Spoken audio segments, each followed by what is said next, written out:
Unions are warning Treasury to stop threatening cuts to the public wage bill to please rating agencies and businesses.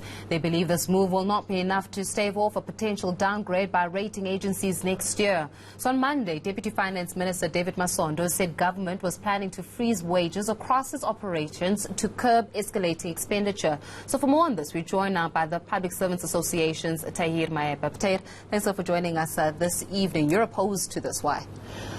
Well, it's the same old story where public servants are used as a scapegoat for the mess that was created somewhere else.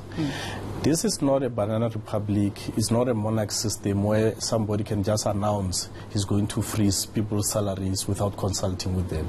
It is quite irresponsible, and it's something that will eventually lead us to a real downgrade into a junk status, because if they touch our salaries without our consent, hell is going to break loose in the public service. So is the problem around consultation, or is the problem around the fact that the fact of the matter is South Africa's got one of the highest, I think we've got about a third of the country's GDPs on this, the public sector wage bill on its own, and they were saying numbers like nearly 550 billion rand. That's exorbitant amounts. And I'm not saying that they're correct, but I'm saying that is the issue around the fact that you are not consulted, or is the issue around the fact that we should not even be touching our salaries at all?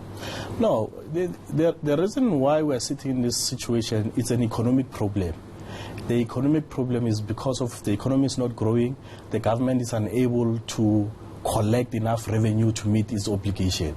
But nobody is dealing with how did we get to this point. Why should the public servants be the ones who are supposed to always be the burden bearers of wrong decision making?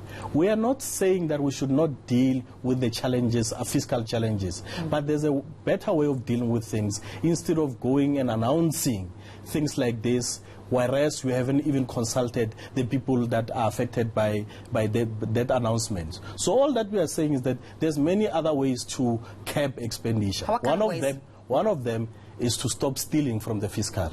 He must start with his own comrades who are implicated every day from stealing from government. That's one. The other thing is duplication in terms of services within the public service. You know how many consultants are running the departments because of we have some of the deployees who are incompetent, who cannot do their work. So billions are spent on paying consultants. Let's start there. Cut consultants and fire these people who are incompetent. The other thing is duplication of services. You have in many departments, you have departmental securities. You also have private securities that are owned by comrades. Let's start there. Let's cut.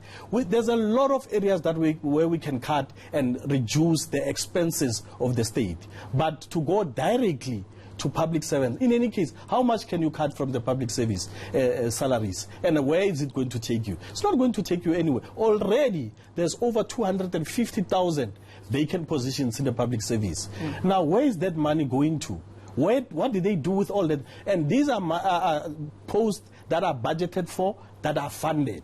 So we're talking a couple of billions that are being saved. Where is that money going to? So these are the tough questions that they are afraid to deal with, because of they need to come and account before we even start talking about cutting benefits of workers. So they definitely not going to be touching or the public wages. Or the public not without our consent.